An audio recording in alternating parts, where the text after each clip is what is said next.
والانتفاع والإبادة والاستفادة والحث على التمسك بكتاب الله وسنة رسول الله صلى الله عليه وآله وسلم والدعاء إلى الهدى والدلالة على الخير اتباع وجه الله وقربه وثوابه يا فتاح يا عليم يا فتاح يا عليم يا فتاح يا عليم افتح علينا فتحا قريبا يا أرحم الراحمين سبحانك لا علم لنا إلا ما علمتنا إنك أنت العليم الحكيم ربنا اشرح لنا صدورنا ويسر لنا أمورنا واحلل عقدة من ألسنتنا يفقه أقوالنا ربنا زدنا علما وارزقنا فهما آمين أما بعد. Alhamdulillah, setelah sebelumnya kita selesai menjelaskan tentang bahwasanya seorang mukallaf yang mana dia itu adalah al-balighul aqil, al-balighul aqil alladzi balaghathu ad-da'wah, yang telah sampai kepadanya dakwah as-sahihah ma'a salamatil hawas, dan panca inderanya tidak ada masalah di situ. Maka kemudian yang wajib dia lakukan pertama adalah an-nutqu bisyahadatain, yaitu mengucapkan kedua syahadat. Dan kemarin kita telah menjelaskan dan membahas syarat-syarat sahnya mengucapkan syahadah tersebut. Kita telah menjelaskan syarat-syarat sahnya syahadah tersebut. Maka kemudian ketika seseorang sudah masuk ke dalam Islam, maka wajib bagi dia untuk mengetahui ma yajib alaihi ka muslim, apa yang wajib dia lakukan sebagai muslim. Maka dia harus mempelajari talabul ilm, talabul ilm, apa yang ma yajib alaihi i'tiqaduhu wa ma yajib alaihi amaluhu bi dhawahirihi atau bi jawarihi, dan apa yang wajib dia lakukan bi qalbihi. Maka dia harus mempelajari semua itu tadi. Maka yang pertama kali wajib dia lakukan adalah apa? Adalah ma'rifatullah, yaitu mengamalkan perintah Allah Subhanahu wa taala di dalam Al-Qur'an, fa'lam annahu la ilaha illallah. Maka dia harus melakukan itu. Maka dikatakan oleh Al-Imam Ad-Dardir, wa wajibun 'alal mukallafi ma'rifatullahil 'aliyyi fa'rifi, ay ya'rifal wajiba wal muhala ma'jaizin fi haqqihi ta'ala. Wa mithlu dha fi haqqi Rasulillahi alaihi mutahiyyatul ilahi. Maka yang wajib pertama adalah ma'rifatullah, mengenal Allah Subhanahu wa taala. Karena Allah Subhanahu wa taala berfirman, fa'lam annahu la ilaha illallah, maka ketahuilah. Maka yutlab minhul ma'rifah, diminta dari dia untuk mengetahui bahwasanya tidak ada Tuhan selain Allah Subhanahu wa ta'ala. Maka ketika dia diminta untuk mengetahui tidak ada Tuhan, bahwasanya tidak ada Tuhan selain Allah Subhanahu wa ta'ala, maka dia harus mengetahui apa itu Tuhan, apa itu sifat-sifatnya Tuhan. Maka dia harus mengetahui apa itu sifat-sifatnya Tuhan. Maka ketika dia sudah mengetahui sifat-sifatnya Tuhan, maka dia akan meyakini bahwasanya tidak ada yang bersifat dengan sifat-sifatnya Tuhan itu tadi kecuali Allah Subhanahu wa ta'ala. Maka dia harus ya'rif apa? Ma'rifatullahil 'aliyyi fa'rifi ay ya'rifal wajiba wal muhala fi haqqihi fi haqqihi ta'ala. Maka dia harus mengetahui apa yang wajib bagi Allah Subhanahu wa ta'ala dan apa yang mustahil bagi Allah Subhanahu wa ta'ala. Kemudian juga apa yang dibolehkan bagi Allah Subhanahu wa ta'ala, al-jaiz atau al-mungkin di sini maksudnya.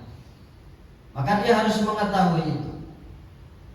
Nah, kemudian juga dia harus mengetahui. Maka setelah dia mengetahui itu tadi, maka nanti akan berlanjut di penjelasannya ketika membahas Muhammadur Rasulullah.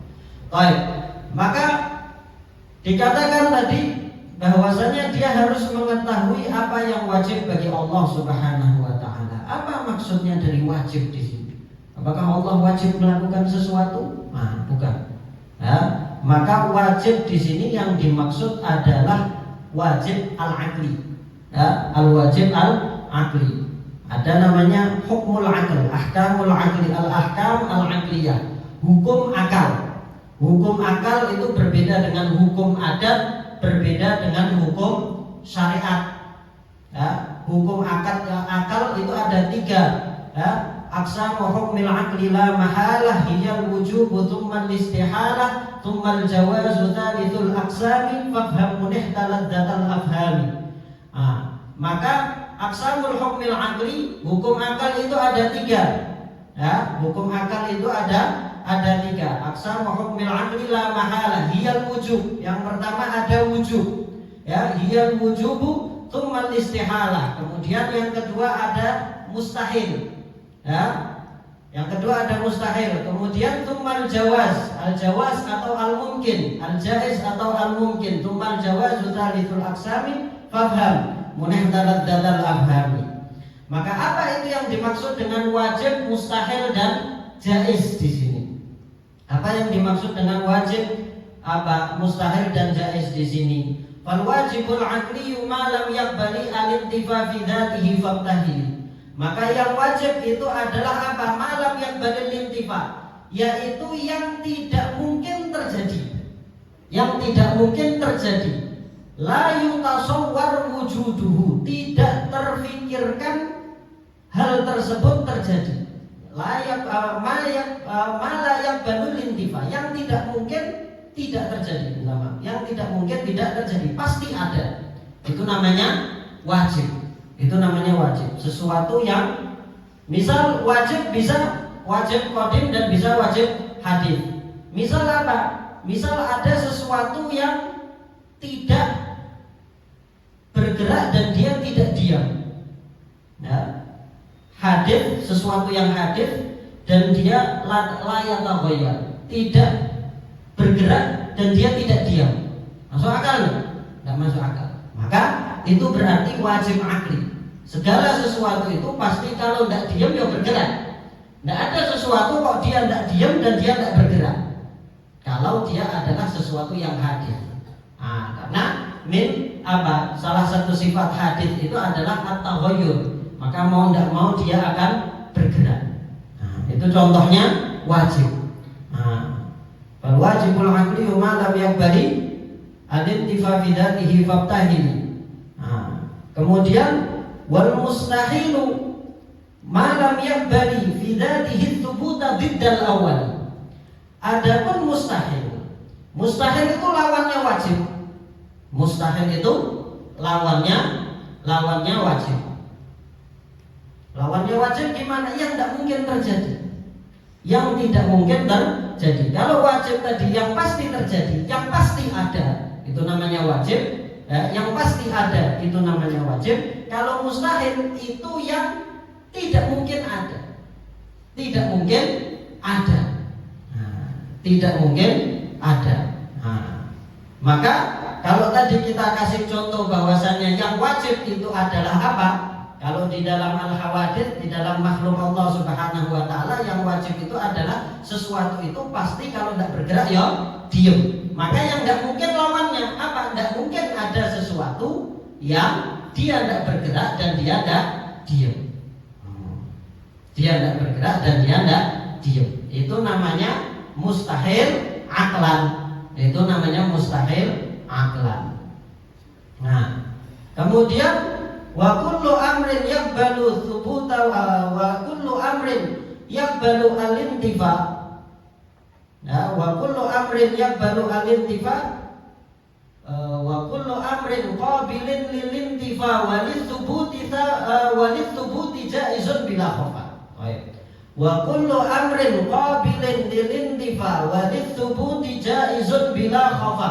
Maka semua segala sesuatu hal yang mungkin terjadi dan mungkin tidak terjadi, mungkin ada, mungkin tidak ada, itu apa?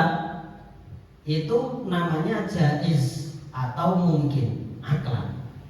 Nah, maka ketika kita berbicara tentang Allah Subhanahu wa Ta'ala, maka ketika dikatakan sifat wajib atau apa yang wajib bagi Allah, maksudnya yang wajib yaitu sifat yang tidak mungkin tidak ada pada Tuhan, pasti ada pada Tuhan. Pasti ada pada Tuhan. Maka kita harus mengetahui sifat yang pasti ada pada Tuhan dan sifat yang tidak mungkin ada pada Tuhan dan sifat yang mungkin ada pada Tuhan dan mungkin tidak ada. Nah, untuk mengetahui kemudian ketika kita mengetahui sifat-sifat tersebut, maka kita akan mengetahui bahwasanya tidak ada yang mempunyai sifat tersebut kecuali Allah Subhanahu wa ta'ala. Maka yang wajib diketahui oleh seseorang atau seorang mukmin ya, atau seorang muslim itu yang pertama adalah bahwasanya yajib 'alallahi kulla kamalin yaliqu bihi. Ya, bahwasanya Allah Subhanahu wa ta'ala itu wajib dalam artian tidak mungkin tidak bersifat sempurna yang layak bagi Allah Subhanahu wa ta'ala. Tidak mungkin Tuhan itu kecuali dia apa? Dia mempunyai sifat-sifat yang sempurna, yaitu sifat-sifat yang menunjukkan kesempurnaan yang layak bagi Allah Subhanahu wa ta'ala. Maka harus ada kata yang layak bagi Allah Subhanahu wa ta'ala. Karena sesuatu bisa jadi dia sempurna bagi manusia, tapi itu justru adalah apa? Tidak mungkin ada pada Tuhan. Ya? Nah, maka kesempurnaan tersebut yaliqu bihi ta'ala. Maka itu mayajib apa? Ilmu atau ma'rifatuhu ijmalan fi haqqihi ta'ala. Maka setiap orang harus meyakini bahwasanya Allah Subhanahu wa ta'ala itu mempunyai segala sifat kesempurnaan yang layak bagi Allah Subhanahu wa ta'ala. Nah, kemudian dia juga wajib mengimani beberapa sifat tafsili ya, secara rinci. Tetapi maksud dari mengetahui sifat yang rinci ini adalah bukan menghafalnya. Nah, yang dimaksud dengan kewajiban dia untuk mengetahui sifat yang rinci ini bukan menghafalnya, tetapi ketika dia ditanya apakah Allah Subhanahu wa ta'ala itu qadim ya, atau apakah Allah Subhanahu wa ta'ala itu maujud, ada, apakah Allah Subhanahu wa ta'ala itu maha mengetahui, maka dia tidak mengingkarinya. Maka itu sudah cukup sebagai apa? Pengetahuan bagi orang awam itu tadi. Maka kewajiban tersebut bukan bimakna hifdzu ya, bukan artinya dia harus menghafalnya, tetapi kewajiban mengetahui sifat-sifat tafsiri ini tadi, dia apa? Apabila ditanya tentang sifat-sifat kesempurnaan tersebut, maka dia tidak mengingkarinya. Itu yang dimaksud dengan mengimani sifat secara tafsiri itu tadi. Nah, maka dikatakan di sini, wa ma'na asyhadu an la ilaha illallah an ta'lam. Nah, maka dia harus mengetahui, karena tadi dia dituntut untuk mengenal Allah Subhanahu wa ta'ala, mengetahui Allah Subhanahu wa ta'ala. Yang dimaksud mengetahui Allah Subhanahu wa ta'ala adalah mengetahui sifat-sifatnya. Tentu sifat-sifat Allah Subhanahu wa ta'ala itu la yanhasir wa la yuhitu bihi illahu. Tidak ada orang yang bisa mengetahui semua sifat Allah kecuali Allah Subhanahu wa ta'ala. La yuhitu bihi ilma. Tidak ada yang bisa mengetahui Allah Subhanahu wa ta'ala ilmal ihatah secara keseluruhan. Kita cuma tahu sebagian saja. Yang tahu keseluruhannya hanya Allah Subhanahu wa ta'ala. Nah, maka kemudian para ulama menyebutkan beberapa sifat yang wajib diimani, yang wajib diimani. Faqal ya, maka dia wajib mengetahui apa makna asyhadu an la ilaha illallah an ta'lam wa ta'taqid wa tu'min wa tusaddiq. Ya, mengetahui, meyakini, mengimani, membenarkan. Atau di dalam ketika para ulama menjelaskan ma'rifatullah, apa yang dimaksud ma'rifatullah di dalam buku-buku akidah, yaitu al-jazmul mutabiq lil waqi'. An dalil dan an bi ghairi dalil fi khilaf. Tetapi dia al-jazmu itu adalah sesuatu yang layak barusyak. Ya, artinya dia adalah keyakinan yang kuat, keyakinan yang bulat. Ya, keyakinan yang bulat. Al-jazmu artinya dia yakin 100% bahwasanya dan keyakinan itu tadi mutabiq lil waqi', sesuai dengan realita.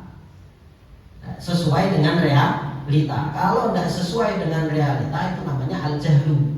Itu namanya al-jahlu. Ya, al-jahlu al-jazmu bi khilafil waqi', itu namanya al-jahlu. Ya. Nah, maka dia harus mengetahui, yakin al-mutabiq lil waqi', yang sesuai dengan realita. Ya, yang sesuai dengan realita. Maka dia harus mengetahui an la ma'budu bihaqqin. Maka dia harus mengetahui bahwasanya tidak ada ma'bud, tidak ada yang berhak disembah. La ma'budu bihaqqin, tidak ada yang berhak disembah. Maka dia harus mengetahui, untuk mengetahui dia menafikan tidak ada yang berhak disembah, maka dia harus mengetahui sifat-sifat zat yang berhak disembah itu apa aja. Sifat-sifat yang zat yang berhak untuk disembah itu apa aja. Untuk kemudian dia menafikan semua sifat-sifat tersebut ada di semua ma'bud yang ada di dunia ini.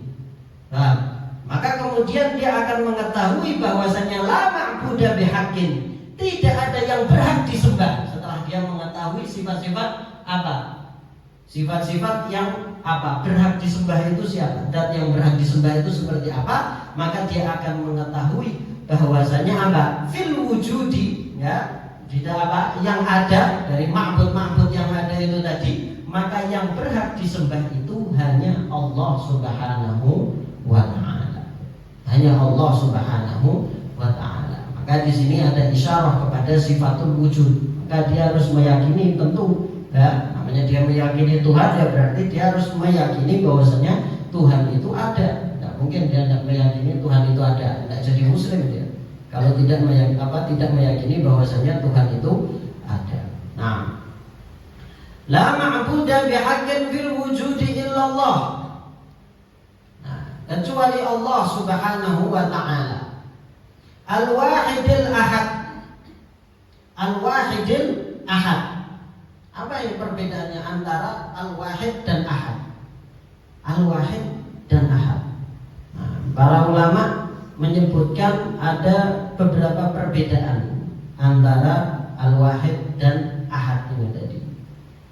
Yang pertama, bahwasanya wahid itu muftatahul adad. Muftatahul adad, pembuka bilangan. Nah, yaitu yang pertama. Wahid itu yang pertama. Adapun al-adad itu adalah al-ahad. Al-adad. Al-ahad itu adalah nafyun lima dzukira ma'ahu minal adad, yaitu menafikan adad yang lain. Al-ahad. Ahad itu berarti tidak ada yang lain. Berarti tidak ada yang lain. Maka wahid itu menunjukkan bahwasanya Allah Subhanahu wa ta'ala adalah yang pertama. Dan ahad itu menunjukkan bahwasanya Allah Subhanahu wa ta'ala adalah satu-satunya. Satu-satunya. Al-wahidul ahad. Kemudian juga para ulama mengatakan di antara perbedaannya bahwasanya wahid itu yusta'mal fil itsbat, ya, wa ahad yusta'mal fil nafi. Bahwasanya wahid itu biasanya digunakan fil itsbat. Ja'ani wahidun. Ja'ani wahidun, ya, datang kepada saya satu orang. Tetapi kalau untuk nafi menggunakan ahad. Ma ja'ani ahad. Tidak ada yang datang kepada saya satu pun. Tetapi kalau dia bilang ma ja'ani wahidun, ya bisa jadi ja'ahu itsnain, ja'ahu tsalatsa, ja'ahu khamsah. Paham ya? Maka ahad ini menafikan selainnya itu tadi. Dia biasanya digunakan Digunakan linnafi. Kemudian ahad ini biasanya digunakan fima ya'qil. Kalau wahid itu digunakan fima ya'qil wa ma la ya'qil. Maka ketika ditanya ada siapa di dalam rumah, dia akan mengatakan man fil baiti la ahad. Tidak ada siapa-siapa. Tidak ada orang bilang la wahid. La wahid berarti ada itsnain, ada tsalatsa. Nah, Itu kalau manusia yang ditanya, man fil bait. Tapi kalau pertanyaannya ma fil bait, apa yang ada di dalam rumah? Dia tidak akan jawab la ahad. Dia akan menjawab la syai'. Dia akan menjawab la syai'. Karena dia mau menafikan apa? Menafikan apa? Ma la yakin. Ya, yang tidak berakal. Nah, sebagian juga mengatakan bahwasanya wahid itu artinya apa? Keesaan fidzat. Wahid itu keesaan fidzat, wal ahad itu keesaan fisifat. Keesaan fisifat. Nah, al-Imam Abu Bakar Ibnul Arabi Al-Maliki, Faqihul Maliki, muridnya Imam Ghazali, di dalam kitab Al-Amadul Aqsa fi Syarhi Asma'illahil Husna, itu menjelaskan panjang lebar masalah perbedaan antara wahid dan ahad, dan beliau mengkritisi beberapa pendapat ulama dan lain sebagainya. Yang intinya beliau mengatakan itu tadi semuanya makna majazi, tetapi makna hakikinya bahwasanya wahid itu adalah ma la yanqasim, itu wahid. Kalau ahad itu ma la yatajazza. Ma la yanqasim, ma la yatajazza. Nah, intinya di sini ingin menyebutkan apa? Tentang sifat al-ahadiyah atau sifat apa? Al-wahdaniyah, yaitu keesaan Allah Subhanahu wa ta'ala. Maka Allah Subhanahu wa ta'ala itu esa, ya, satu. Apanya yang satu? Ya? Allah Subhanahu wa ta'ala itu wahidun bidzat wasifat wal af'al. Esa zatnya, esa sifatnya, dan esa apa? Fi'il, yaitu perbuatannya atau tindakannya. Ya? Maka Allah Subhanahu wa ta'ala esa secara zatnya, yaitu satu, zatnya itu satu. Wah, ini apa? Yang fi al-kam al-muttasil wal kam al-munfasil. Menafikan apa? Menafikan kuantitas yang bersambung dan kuantitas yang terpisah. Maksudnya Allah Subhanahu wa ta'ala yang fi al-kam al-munfasil, Allah Subhanahu wa ta'ala satu, la mathila lahu fi adzawat al-akhir. Artinya Allah Subhanahu tidak ada apa? Tuhan itu dua, tidak ada. Maka ini al-kam al-munfasil. Kemudian al-kam al-muttasil, bahwasanya zatnya itu tadi la yatajazza. Bahwasanya Allah Subhanahu wa ta'ala itu zatnya tidak terdiri dari beberapa bagian. Nah, kalau zatnya Allah Subhanahu wa ta'ala terdiri dari beberapa bagian, berarti butuh ada yang menyusun bagian-bagian tersebut. Nah, menyusun bagian-bagian tersebut. Maka kalau ada yang menyusun bagian-bagian tersebut, berarti itu bukan Tuhan. Maka mengesakan Allah Subhanahu wa ta'ala fi dzatihi, yang pertama apa? Nuwahhiduhu fi dzatihi, fananfi al-adad atau at-ta'addud fil kam al-munfasil wa fil kam al-muttasil. Artinya kita menafikan bahwasanya di sana ada Tuhan selain Allah, dan kita menafikan bahwasanya zat Allah itu terdiri dari beberapa bagian. Maka dia apa? Satu. Zat Allah itu satu, la yatajazza wa la yanqasim. Tidak terdiri dari bagian-bagian, dan juga tidak bisa kita katakan kanan, tidak bisa dikatakan ada kirinya, tidak ada depannya, tidak ada belakangnya, tidak ada atasnya, tidak ada bawahnya. Karena itu berarti apa? Berarti zatu apa? Kalau seperti itu berarti bisa dibagi. Nah, kemudian kita menafikan apa? Menafikan bahwasanya ada apa? Sifat. Maka sifatnya juga kita menafikan al-kam munfasil dan al-kam al-muttasil. Maka tidak ada selain Allah Subhanahu wa ta'ala yang mempunyai sifat yang sama seperti Allah Subhanahu wa ta'ala. Itu mengesahkan sifatnya. Nah, dan Allah Subhanahu wa ta'ala sifat-sifatnya itu tidak berbilang. Artinya tidak ada Allah Subhanahu wa ta'ala itu punya dua kehidupan, atau punya dua ilmu, atau dua punya iradah dan lain sebagainya. Kemudian menafikan apa? At-tauhid fil af'al.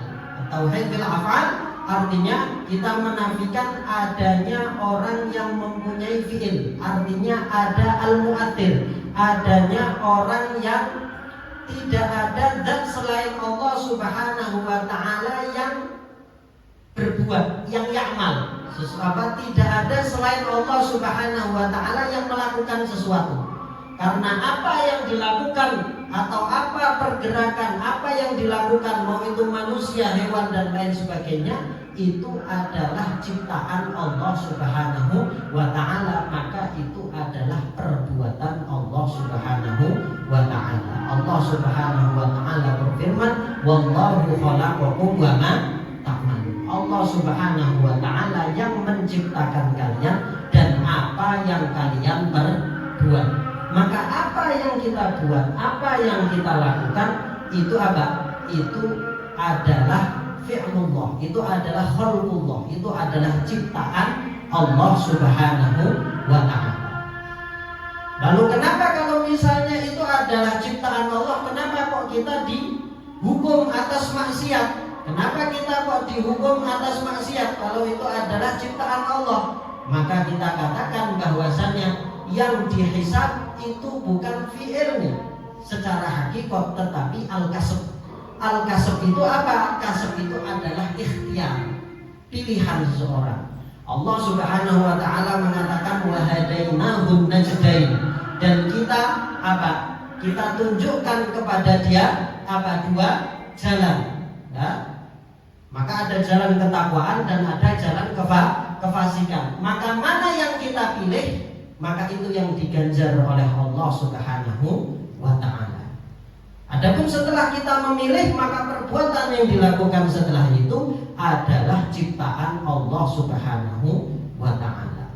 Maka itulah hakikat kelemahan. Maka barang siapa yang mengetahui keesaan Allah Subhanahu wa ta'ala fil af'al ini, maka dia akan ya'lam bi annahu ajiz, bahwasanya dia tidak mempunyai tidak mempunyai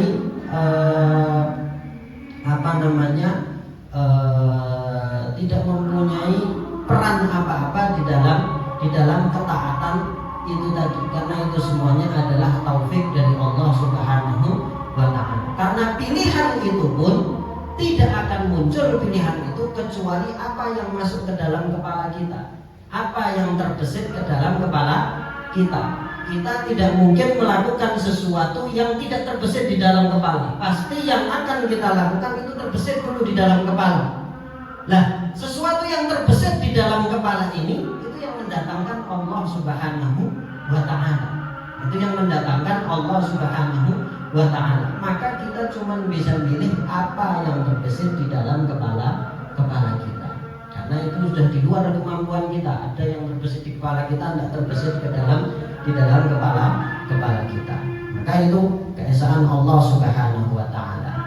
Al-awwal, bahwasanya Allah Subhanahu wa ta'ala itu adalah yang pertama. Kemudian al-qadim. Al-qadim ay la awwaliyya la tidak ali awwaliyati. Ya. Al-qadim artinya Allah Subhanahu wa ta'ala itu yang pertama, tetapi pertamanya Allah Subhanahu wa ta'ala itu tanpa permulaan. Allah Subhanahu wa ta'ala itu ada tanpa didahului dengan ketiadaan. Maka Allah Subhanahu wa ta'ala dikatakan wajibul wujud, ay wujuduhu la yaqbalul intifa. Wujudnya Allah Subhanahu wa ta'ala itu tidak mungkin tidak ada. Maka Allah Subhanahu wa ta'ala itu tidak pernah tidak ada. Maka Allah Subhanahu wa ta'ala dikatakan qadim. Qadim itu apa artinya? Qadim itu permulaannya tanpa didahului oleh ketiadaan. Ya, permulaannya tanpa didahului oleh ketiadaan. Berbeda dengan al-hawadits lawannya, yaitu apa? Al-hawadits itu adalah segala sesuatu yang didahului oleh apa? Segala sesuatu yang didahului oleh ketiadaan. Itu disebut dengan hadis. Itu disebut dengan hadis. Al-hayy, ya. sifat apa? Bahwasanya Allah Subhanahu wa taala itu adalah hidup. Karena Allah Subhanahu wa taala itu alim wa murid, ya. Allah Subhanahu wa taala itu maha mengetahui dan maha berkehendak, ya, dan maha mengetahui, maha berkehendak dan maha kuasa. Maka tidak ada kekuasaan dan kehendak dan pengetahuan, ya, mengetahui kecuali didahului oleh apa? Kecuali pada zat yang maha hidup, yang maha hidup. Nah, al-qayyum ay apa? Qiyamuhu binafsih. Bahwasanya Allah Subhanahu wa taala itu berdiri dengan sendirinya, apa? Tidak membutuhkan segala sesuatu selain Allah Subhanahu wa taala, tidak membutuhkan sesuatu apapun. Maka Allah Subhanahu wa taala berdiri sendiri. Al-Baqi ad-Daim, Allah Subhanahu wa taala itu adalah yang terakhir dan akhirnya tidak diakhiri dengan ketiadaan. Al-Baqi artinya apa? Al-Baqi, Allah Subhanahu wa taala itu kekal, tidak akan tidak ada karena wajibul wujud. Wadaim, daim artinya dia layak taghayyar, ya, tidak naik turun, tidak pergi kemudian datang, tidak. Allah itu daim, ya, selalu apa? Allah alama apa? Khalaqallahu al-aqwan ala makan wa huwa mazal ala makan. Kemudian apa? Ad-daim.